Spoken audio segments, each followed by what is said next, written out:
Garrett, All-Pro, Defensive Player of the Year, former Defensive Player of the Year, All-Pro.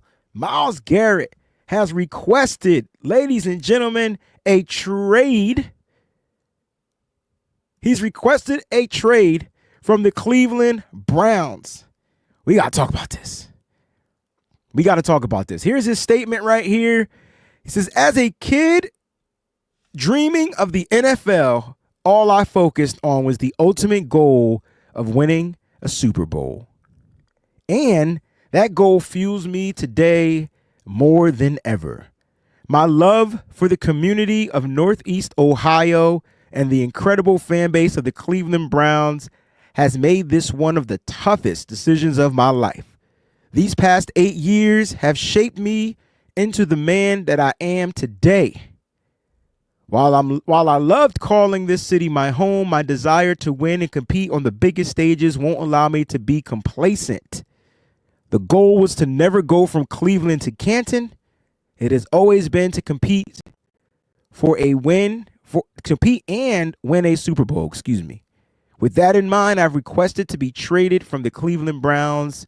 Sign yours truly, Myles Garrett. This is huge news for the NFL because I don't know, man. Myles is smart because you got the NFL trade deadline stuff going on right now, right? And the NFL trade deadline is, if I'm not mistaken, this upcoming Thursday. Adam, what's going on, baby? And so the NFL trade line is going down, and you got the big blockbuster trade in the NBA. The NBA trade deadline, is going down. You got the blockbuster trade in the NBA, and you got another blockbuster trade with De'Aaron Fox. And now Myles Garrett puts this out. Now, it's going to cost. Now, I know a lot of people want to know, me personally, I hit up John. I sent him a text message. I said, listen, John, normally I don't direct or tell you what to do, but this is a no-brainer, okay? And so you have to get on the phone. You have to see how much it costs, and you got to start taking money from this bank to this bank and from that bank to this bank and transfer your funds from the checking to the savings and the savings to the checking from this bank. And whatever it is you got to do as far as money-wise, make sure that's straight, and then whatever pieces is going to cost, you might want to go after. I'm all in on trading for Myles Garrett. I know a lot of people probably be like, what? Why? No. Yes. No. Huh? What are you talking about? Can't afford them. Let me just tell you this. Please, for the love of God, stop saying we can't afford players. That's not how football works. You can afford anybody you want. It's called credit. It's called going into debt. It's called whatever it is. You ever want something, you just don't have the money for it, but there's a means to get it? That's what we do. That's what you do. Now, I'm thinking short term right now. I'm thinking all that type of stuff. But at this point, the Niners got to continue to find ways to be all in. The window is literally closing soon. It's not closed yet. So should the 49ers trade for Myles Garrett? Ladies and gentlemen, make sure you hit that like button.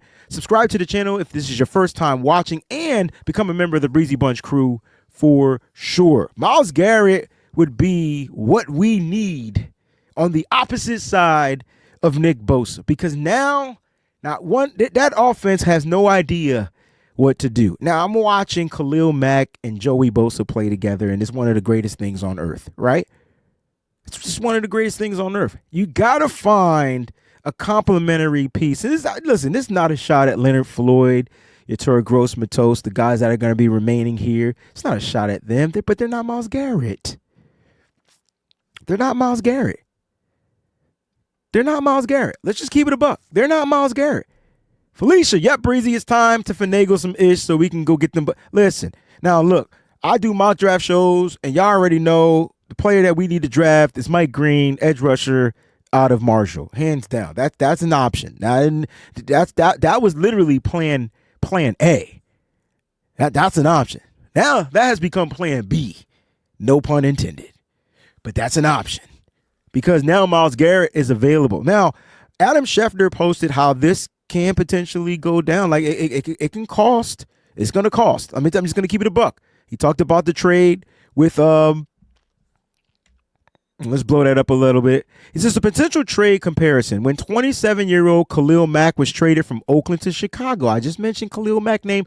Khalil Mack, ladies and gents, is also a free agent too, by the way. So that could be a plan C. I don't know. Anyway, the Bears gave up 2 first-round picks, a third-round pick, and a 6th-round pick for Mack, a 2nd-round pick, and a conditional 5th-round pick. So they got a 2nd-round pick back and a conditional 5th. Conditional means if that player does something or whatever, it can be bumped up to maybe something higher than a 5th or whatever. But anyway, that's what the Bears got. The Bears got back. But they gave up 2 first-round picks and a 3rd-round pick. And let me just be the first to say the San Francisco 49ers. Oh, what am I doing here? The San Francisco 49ers first-round picks have been terrible. Okay? Let me just be the first to say it. Now, we don't know about Ricky Pearsall yet, so I'm not going to include my man Ricky Pearsall. But let's look at the 49ers draft picks. And I'm going to read to you, since Kyle Shanahan has been here, and you tell me. They've only hit on one player. His name is Nick Bosa, and you know where I'm going with this. All right, so here we go. We got to go back to 2017, ladies and gents. First-round pick, 2017, Solomon Thomas, Reuben Foster. Thumbs up, thumbs down. None of them are on this team anymore. Those were the first-round picks, and we traded back up in the first round to get Reuben Foster. Now, if the Niners, you know what? I'll save that for another show. All right, thumbs up or thumbs down. Solomon Thomas, Reuben Foster. Matter of fact, the only player from that 2017 draft that's still on this team, there's 2 players, George Kittle and Trent Taylor. All right, 2018 first-round pick, Mike McGlinchey. Thumbs up, thumbs down. 2019 first-round pick, Nick Bosa. Thumbs up, thumbs down. I better not see one thumb down on Nick Bosa, or I will remove you and ban you from this show. 2020, Javon Kinlaw, thumbs up, thumbs down. Okay, here we go. The trade that the 49ers made to move up, they gave up way more to me to get Trey Lance in 2021, but we all know this turned out to be a thumbs down. This might have been the worst draft for the San Francisco 49ers. This year, we're talking about in 2025. Y'all still with me? I can't see y'all. We're talking in 2025. This may be the first year the 49ers might not have any one of these players on their roster. Trey Lance, free agent, but he got traded to Dallas. Aaron Banks, free agent. Trey Sermon, cut. Ambry Thomas, cut. Jalen Moore, free agent. Diamador Lenore is the only person from this draft that the 49ers hit on. I got to give Diamador Lenore a round of applause. Dude turned out to be a stud. Talanoa Hufanga, free agent. Elijah Mitchell, free agent. So Diamador Lenore, and that's crazy, right? Because out of this draft, the 49ers got one All-Pro. He's about to be a free agent, and Diamador Lenore. But back to the first-round pick, Trey Lance, thumbs down. 2022. Remember, we traded our first-round pick this year, so we can't even talk about that draft. We didn't have a first-round pick in 2023, so we can't really talk about that draft. And finally, in 2024, we get Ricky Pearsall. I will say that the 49ers have bombed every first-round pick, which is 1, 2, let me just count them up. 1, 2, 3, 4, 5, 6. The Niners have had 7. The Niners have had 7 first-round picks, and they've only gotten one right and one that can potentially be right. Do you understand what I'm saying? One that could potentially be right. I'm all in on Ricky Pearsall. Let me just keep it a buck. I think he's going to be a dynamic. If he can continue to progress, he's going to be a dynamic wide receiver for the 49ers. All in on him. But still, he still has to prove himself. He still has to prove himself. But hey, year 2, let's see what happens. Let's hope he doesn't go into the sophomore slump. At the end of the day, can we say 1 for 6 and we won't count Ricky Pearsall? So, when you look at first-round picks, do you really need the first-round picks to be successful in the NFL? I mean, you want them.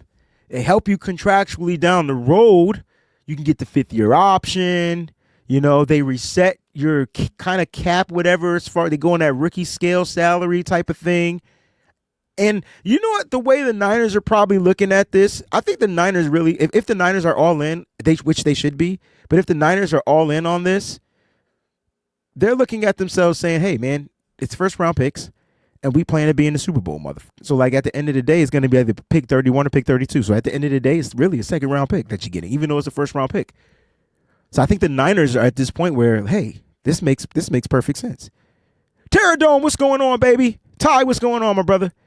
So, you get what I'm saying? At the end of the day, it doesn't make sense. So, let's not hoist these first-round picks. Let's just say, at this moment, we're talking about a generational player. We're talking about a guy that competes every season on a losing team.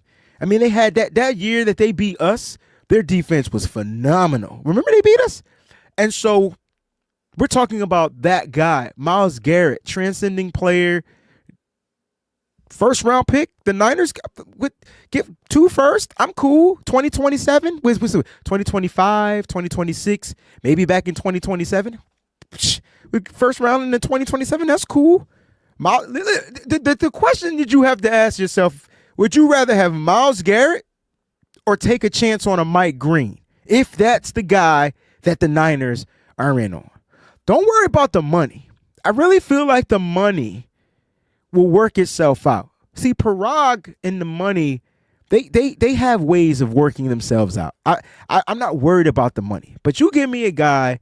I got to look up Myles Garrett stats. I'm sorry. He's coming off of, first of all, he's coming off of a 14 sack season. So I want people to understand that he's still dominant, even on a team where they just can't get right. Okay. And they can't get right. They're bad coaching, bad organization, blah, blah, blah, blah, blah. All right. So again, sacks wise, it's the number I care about. Myles Garrett only had 1 year in the NFL. He'll be going into year 9. He only had 1 year in the NFL where he had less than 10 sacks. That was his rookie season. The 49ers need to be all in on Myles Garrett. 13.5 his second year, 10 third year, fourth year 12, fifth year 16, sixth year 16, seventh year 14, eighth year 14. You mean to tell me he went down in 2 sacks back-to-back years? He comes to San Francisco, and you got Nick Bosa on the other end. I didn't even mention who his other end was. He was just wrecking shop. This is a no-brainer. We got to stop worrying about how can we afford. That ain't for us to figure out. That's really up to the San Francisco 49ers, in my opinion.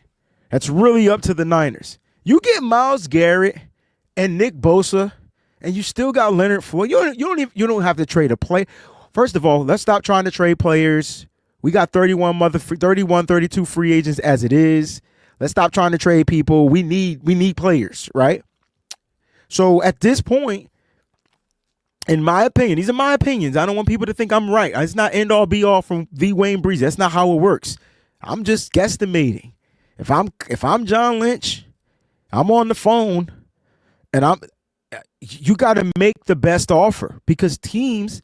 First of all, he wants to go to a team to win a Super Bowl. So, yeah, there are going to be teams that are going to give the Cleveland Browns. Now, I don't know, does he have a no-trade clause and all that type of stuff? I can't tell you that as of right now. I have to really dig down into his contract situation, so I don't know. But I'm sure he won't play. He'll pull a BA.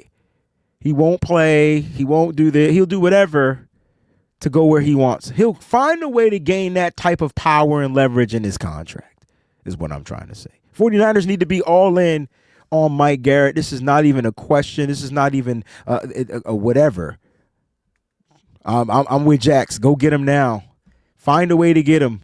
That defensive line would be stout. Mark, what's going on, baby? He says, how many sacks did Hargrave have before joining us and we got hyped? I mean, Hargrave benefited from a defensive line with great edge rushers, and he had double-digit sacks. He had 10 sacks that year. This is not a free agent we're talking about. This is a defensive player of the year, all-pro, Pro Bowler, 2 different categories, bro. I don't know if that's what you were alluding to with this comment and whatnot, but come on, man. We're talking Myles Garrett, and we cannot compare Myles Garrett to Javon Hargrave. And I understand what you mean. We got hyped about the double-digit sacks. We thought we were going to get better in the middle for sure, but unfortunately, the bookends sucked. Now, this doesn't hurt. This help. Let me just talk about how this also would help the 49ers. This would help the 49ers because now Leonard Floyd becomes a pass rush specialist. Now he's not an every down player. Now he goes back to being the way he was and how he was dominant in the NFL his whole career, because he was used in certain situations. This helps. You still got Leonard Floyd. You still have your Torrey Gross-Matos. I think Drake Jackson would help you out this year. I think this will be the year Drake Jackson. The Niners will finally release the chains off of Drake Jackson. He's cheap. He doesn't cost the Niners any money. He'll end up, and that was his former second-round pick. I don't know. Maybe I'm cuckoo for Cocoa Puffs. Again, let me know what you think in the comment section of the show. I would love to know for sure. Myles Garrett to the 49ers. Should the Niners make it happen? It's a hell yeah for your boy Breezie.